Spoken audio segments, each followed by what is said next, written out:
It's a frigid and stormy night in Edinburgh, Scotland. A homeless man is desperate for shelter from the cold. In a desperate flee, he heads towards a local cemetery. There, he finds a mausoleum. As he approaches and enters inside, he finds a staircase that leads to a series of coffins. Intrigued, he thinks to himself, maybe they have valuables inside. As he approaches, he slowly walks, boards creaking underneath him. And suddenly, the boards break, and as he falls, he knocks over a coffin and a body comes tumbling out. He falls into a pit, and inside the pit are bodies, bones of plague victims that have been buried unceremoniously centuries before. Overrun with fear, he manages to get himself out of the chamber, and he sprints out of the cemetery, screaming in sheer panic. The mausoleum he ran out of belongs to none other than one of the most bloodthirsty Lord Advocates of Scotland, Sir George Mackenzie, aka Bloody Mackenzie. And many believe that on that night in 1998, that homeless man released Bloody Mackenzie's vengeful spirit upon the cemetery. And ever since, he has been causing mayhem. But before we learn more about that story, let's check out a Horror Time original tale, The Curse of Deadwood Cemetery.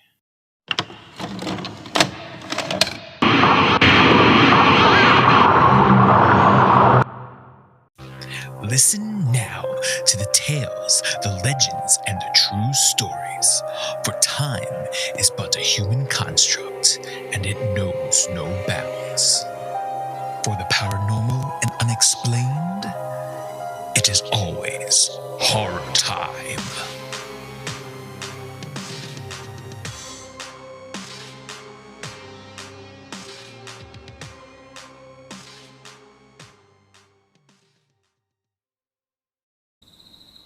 Hey, Huh? hey, you there! Whoa, where'd you all come from? I don't remember seeing anyone over here. Name's Buddy. My name's Oliver. You want to play hide and seek with us? Isn't that a kid's game? Yeah, it's making a comeback, if you'd believe it. So, the rules are gonna be, I'll be it first, and the safe zone is that weird-looking tree way over there. I kind of want to be alone right now. Come on, it'll be fun. It'll keep your mind off of things. Fine, I'll play, but I'm not it first. I don't like to brag, but I am pretty awesome at this game. Ha! We'll see about that. Anyway, I'm gonna be first. And we count to 10, and then the game starts. Alright, I gotta find a decent-sized gravestone or a mausoleum, something to hide behind. It's got a nice line to the tree. Where is it? Oh, over there. 8, 9, 10. Ready or not, here I come. Nice try, but you're too predictable, as always. Hey, Jim, I see you I gotta over move. there. Buddy's getting close. He's getting all these other people real quick. Think you're getting away. I think I could beat him, though, if I just sprint right to the tree. Whoa, not a bad spot, Ollie. But you're gonna have to do better than that. Damn! Where'd you come from? It doesn't matter. I'm gonna get to the tree before you can get me. Safe! I told you. I'm the best. Ah! Yikes, that's sharp. I guess you beat me. Well, your prize is you're it now. Oliver! What are you doing over here?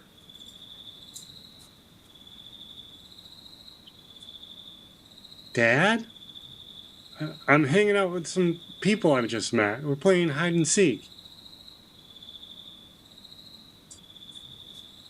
Who are you talking about? There isn't anyone else here but us. No, his name's Buddy, and he was right here. Buddy! Yo, come out! It's just my dad. I swear, it was him and like 3 other kids here. Buddy, we've been through a lot. Let's get going. Yeah, okay. Where did they go? What?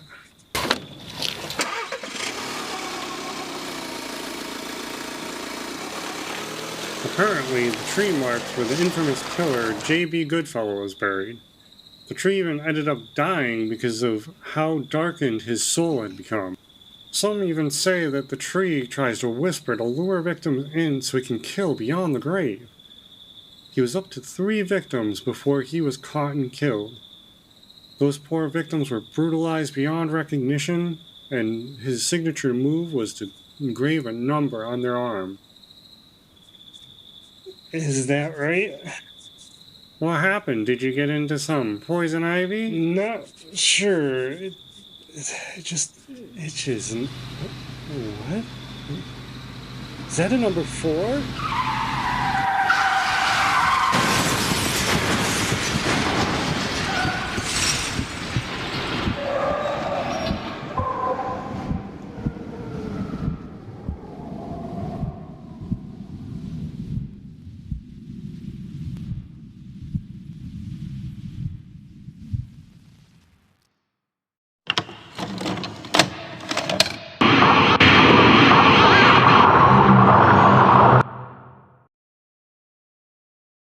Hello, horror fans. I'm Timekeeper Matt. And I'm Timekeeper Pat. And welcome to our, this is episode number 6 of season 3. We're already on number 6, which is crazy. I hope everyone had an awesome Halloween. I know that we did. Pat, how was your Halloween? Chill. Nice. Nice. Nice. Yeah, just stayed in. Didn't do much. Sweet. Hey, some good stuff though. But yeah, so we are going to keep the creepiness alive. Just because Halloween is over does not mean that spooky season is over, because around here it's always horror time. So I found an extra creepy haunted cemetery to talk about. We heard a little bit about that in the beginning of this episode, but we're going to go a little bit more into the history of this cemetery and the paranormal happenings that are happening there currently and quite often. So, Pat, are you ready to dive into the Greyfriars Kirkyard in Scotland? Get me scared. Yes, let's do it. So, yes, let's head over to Scotland.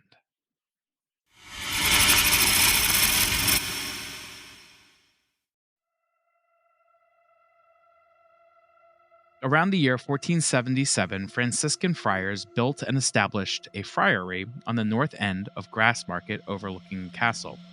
They were called the Greyfriars, as they wore grey robes, hence the term Greyfriar.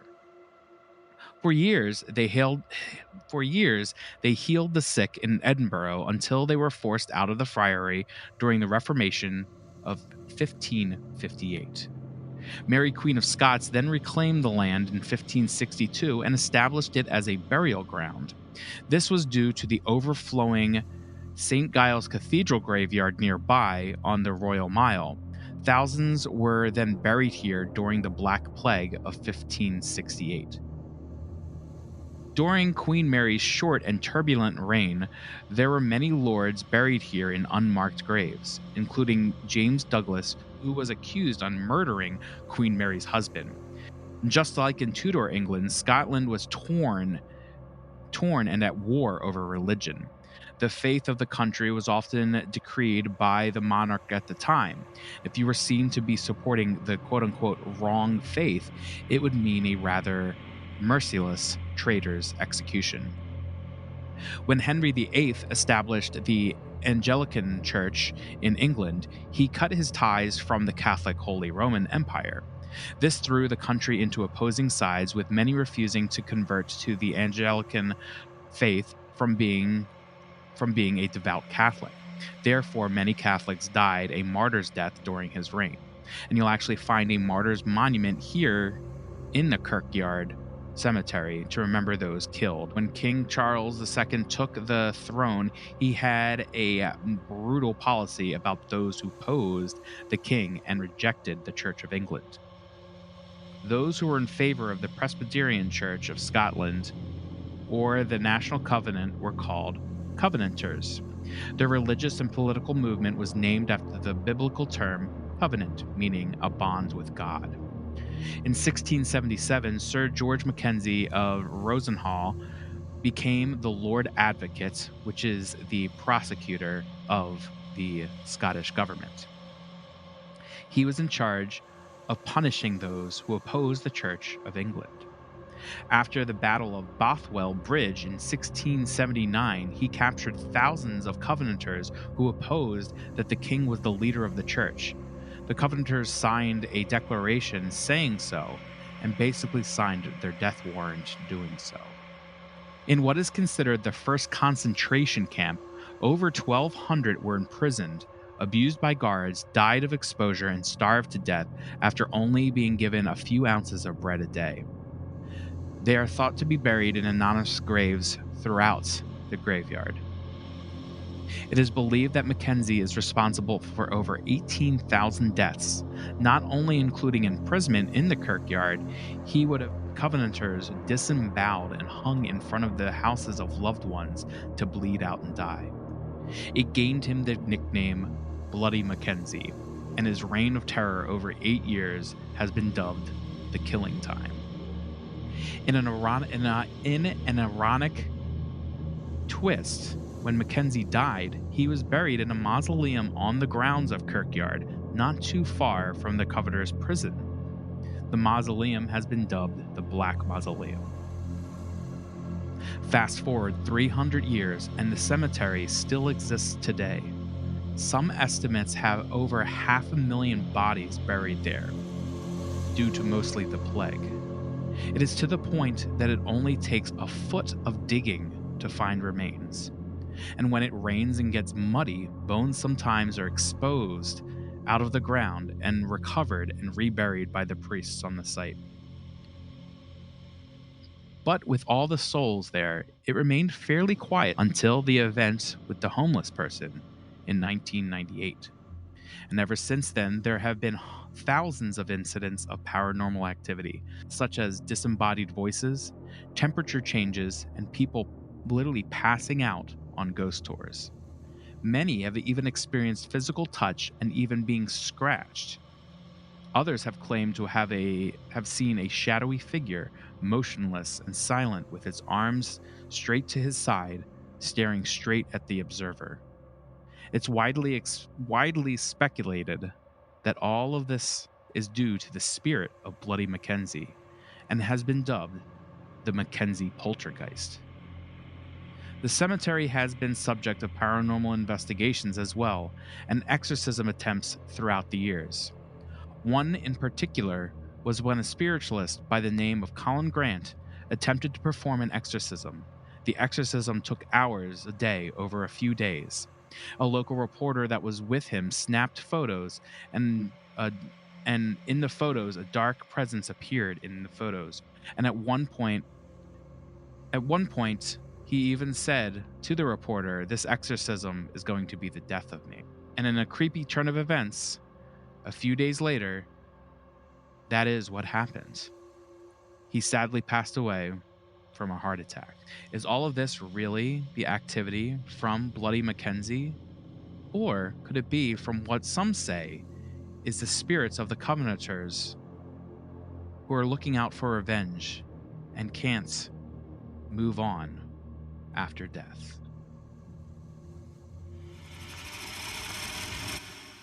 Yeah, it's got quite the history to it.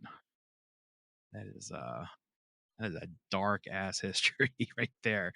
And just to think about, to be called Bloody Mackenzie in a time that is just so bloody in general. I mean, that's got to be that's a hard title to get, I feel, because everything was so bloody and awful back then. Yeah. Let's just say I'm glad that I live in the 21st century. I mean, there's still shitty people out there that get names for Oh yeah, themselves. of Just, course. yeah, not like that. Of course. And think yeah, and of course, I mean, yes, there is definitely a lot going on today that is equivalent to what was going on back then, but it was so I think what makes it worse is that the population just wasn't as big, and everything was just very kind of Yeah. at least in Europe, was very consolidated to those areas. So to hear the things that happened to those people, plus with the plague on top of it, I mean, that killed what, like a third of the the population in that area or something like that. Can't Yeah. quote me on that, but it was quite a bit. It's like it was enough to make some sort of like, oh my gosh impression. Yeah. I mean, that's just wild that there were that many bodies buried there. And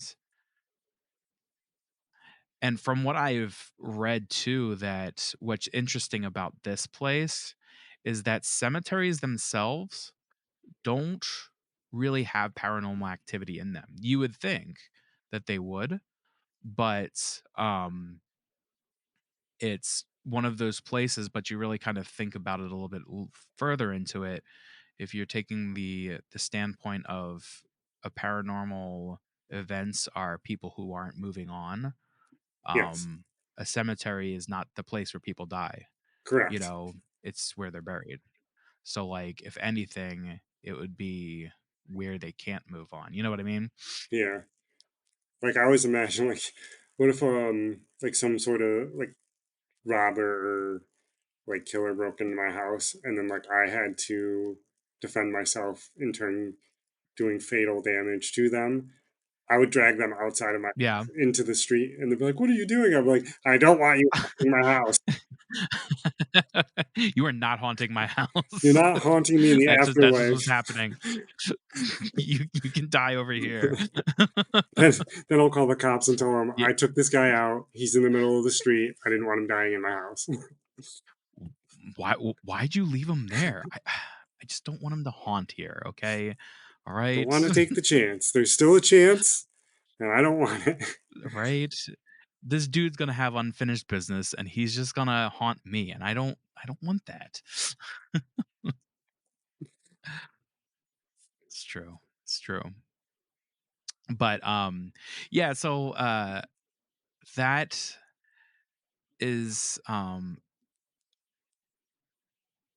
it's interesting that nothing happened too in that grave site until pretty much that event in 1998. So that that graveyard existed I said what back in like the 1400s all the way up until then. The 1988, And and then not or 1998, yeah, when that homeless guy entered into there. And they do ghost tours and stuff like that, and I was mentioning that that's when they see most of the paranormal activity. uh-huh. But yeah, they just have not seen it since. Like before that, it was just kind of they would on the tours would like try to scare people. It was more like a novelty thing, like, oh, we need to scare them somehow, and we'll have like a character jump out at you and we'll scare you that way. But they've said that ever since then, they have not needed to do that because you go on this tour and it's already Huh. terrifying to most people. And they will actually warn people that there are people that pass out on these tours. There have been scratches, what to do with the scratch. If you see people pass out or if you see people get scratches, like it's not just it's happened a few times, it's happened hundreds of times. I think they said like as far as the scratches and those type of things, since 1998, it's been like 450 cases. Whew. And then with as far as any type of paranormal activities, so whether it's seeing a figure or temperature dropping or whatever, has been in the thousands of recorded, because I guess they record it when it's brought up to their attention. Oh my. You Yeah, and at one point they actually had to close off the prison. So they used to do tours in the Covenanters. I'm saying that wrong. I know I am, but they used to do it in their jail area, and they do a tour, I think, but it's only one type of tour that does it. It used to be all the different tours do it. Now they have it locked off because it happens so much in those areas. Yeah, what? yeah. So the homeless guy, I may have missed it. I didn't think you said it, but did anything happen to him afterwards? Do we know what happened, or he just MIA? Well, the reason we know that he ran out and what happened is because he actually did run into a person. I think like someone who was walking a dog. I did not mention that. There was someone walking a dog and he ran into them and he did tell them what all happened to them. So like there was at least one other person who actually witnessed this homeless person. Um at least the events that he said that happened to him. Okay. And so the theory is that, so I guess Mackenzie actually fell out of his coffin. So the theory is that because he was disturbed and there might have been some curse that was placed on the mausoleum, that whatever happened unleashed this, and now he roams the area. And they actually call it a poltergeist because he does these physical things. We've Hmm. talked about poltergeists obviously a few times now, and that he physically leaves scratches. So they'll like see a few scratches on them, and in areas that they couldn't do it themselves. That's the other thing that's crazy about it, is that it's not like they're just like scratches on the arm. If a person could fake that or do it themselves, or some type of mass hysteria where people just do it to themselves and they're not realizing it just because they're in the area, Uh that huh. type of thing. No, it's been like on areas like on their back or something like that, where areas they physically cannot reach. Hmm. And they'll get welts and they'll get scratches, or they'll pass out, or so it's been stuff like that where yeah, it's crazy. What? I wonder But if there's a reaper in the cemetery trying to escort things. If they're still hanging around, yeah, right. how long it's taken? Maybe they're still going. it's it's back it's Yeah. backlogged. Grim Reaper, Grim Reaper's backlog there because there's so many It's like, souls there. oh. When right, but it's nuts. They said that literally they don't. So I guess like they can't do archaeological sites there because it's a religious, a sacred area, burial ground. So there are not archaeological things that happen there, but there are obviously times where they have to do pipe work, that type of thing. They have to dig into the ground for whatever reason. Mhm. And they'll have archaeologists come in and take care of it, help them, because they literally will dig a foot, just a foot into it, and they will find bones. Not like 6 feet, not like 7 feet. They have a foot, they said. And that's why, like, even if it rains and gets muddy, they'll just wash up bones everywhere because there's so much there. They don't even know how many remains are there. But because of the plague and how massive it was, that's how they dealt with burying people back then, is they just put them in mass graves like that because they couldn't keep up with it. So they're all around the cemetery buried. Yeah, all around. Like everywhere you walk, you're probably walking over bones, walking over some type of So my remains. next question is if there are plague victims. Hmm. I don't know how the plague works, how it transfers, but like he fell on bones of plague victims. Well, one, I don't know how long it lasts, and Oh yeah, the two, half-life. Yeah.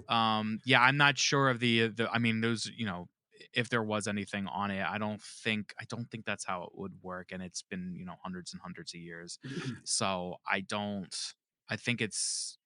I don't know. I don't know how it was. Well, it wasn't transferred, and I mean, people would get it because they thought that different things like um the plague doctor suit, and there were different theories obviously back then of how it transferred, but I don't know the modern. I don't want to speak on it because I don't know enough about it um to say, yeah, this is how it's transferred over or this isn't. It's the bubonic plague itself is pretty much eradicated. I know people still get it, but like it's very very treatable now. Hmm.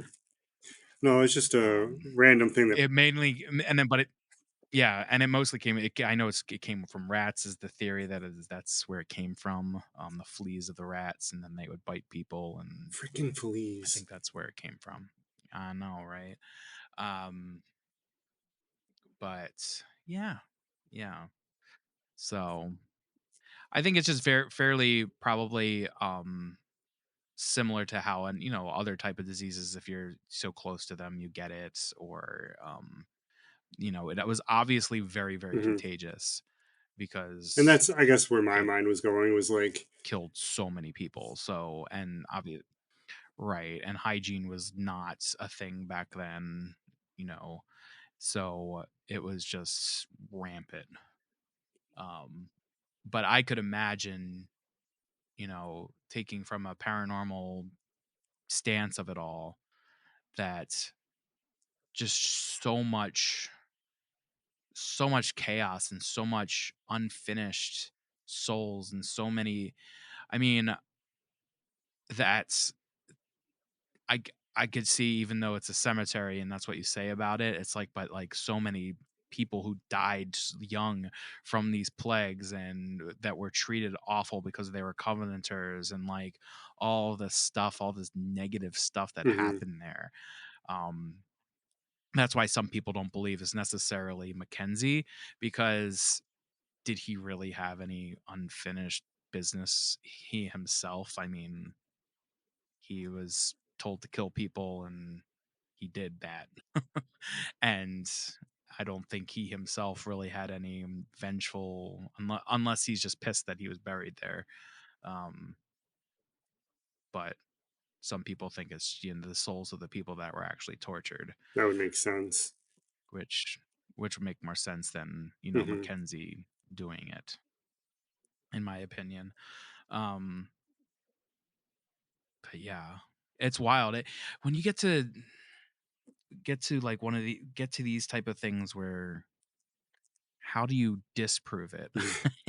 That it happens on such a grand scale that you could take the stance of like it's just gotten so big and such a legend that it just keeps itself going and keeps itself alive. So like if this stuff going into it, like you're gonna be hyped up, you're gonna be amped up, you're gonna think that you're going to experience something, and it just happens to you because this mass hysteria, you know what I Yeah, mean? Like it could be like almost a psychological effect to that point where that's just what this place is known for. um Fun fact though, uh it's also become touristy because there are, I guess, J.K. Rowling, when she was writing Harry Potter, she was living near hmm, there, and there are a lot of names on the graves that are the same names in the ooh, story. And they even say that that's where she got her idea of Voldemort, like because there was someone there who can't remember the exact story, but yeah. So there's a lot of Potter fans that'll go there to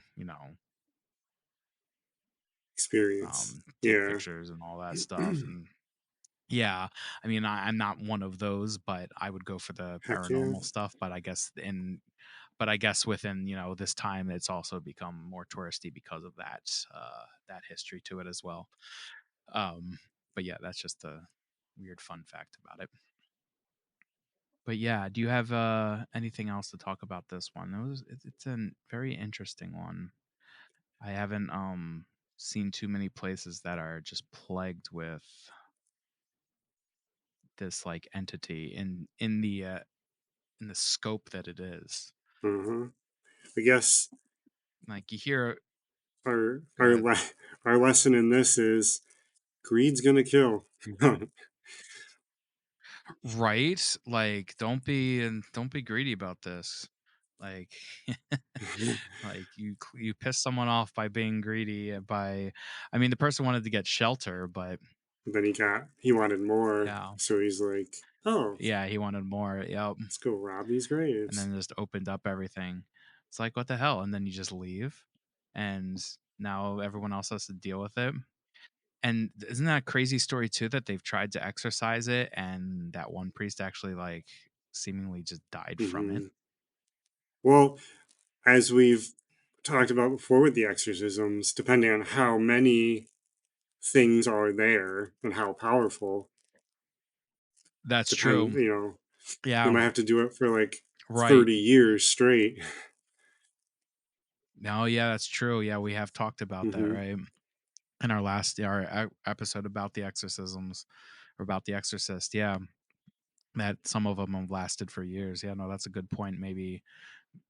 Maybe that's what it is. Maybe one individual didn't work because there's just so many souls there. There's so many things going on, or if there is a giant curse, as they say, on Mackenzie, like maybe that takes more. Maybe maybe it's more powerful. Yeah, Yeah. yeah, Scary stuff. But it's I cool. would definitely like to do Yeah, a tour right. there. That'd be I mean, fun. I mean, like, yeah, interesting. I mean I mean I'm great. I love learning. Well, I don't know if I can say love, but like I enjoy learning the history of that era of humanity in general, mixed with this like paranormal stuff. Like it's just very Hmm. dark. The plague itself is just awful to think about. Um, and then yeah, you throw all this paranormal stuff on there, and you think about all the torture that happened and all the whew, just a lot there to unpack. Probably walk into the place and be like, "Whoa, it's so heavy." Like, like the air is so Right? heavy. Exactly. Like, what's going on? And that's what people say. I mean, people who are, in tune with that type of thing or say that they're in tune with that type of thing. Yeah, they go into that area and they feel it right away. They feel the temperature changes, they feel the uneasiness within the area. It's yeah, it's something.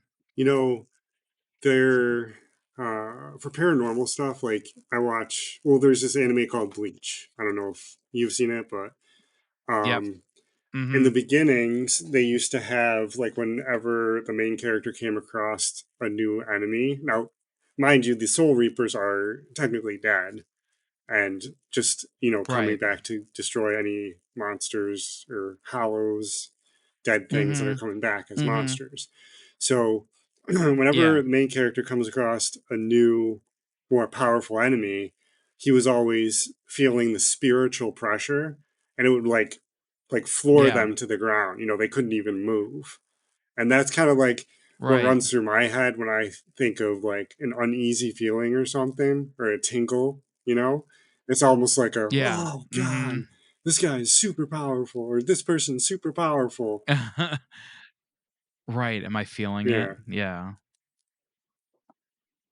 but that's me. Interesting. I'm weird. So it's all good, man. It's not weird. All right. But do you have anything to add to that No, that was quite interesting. other than And that? yeah, I'm just going to go look at flights now. No, but You're right. It'd be a cool place to go to. Okay.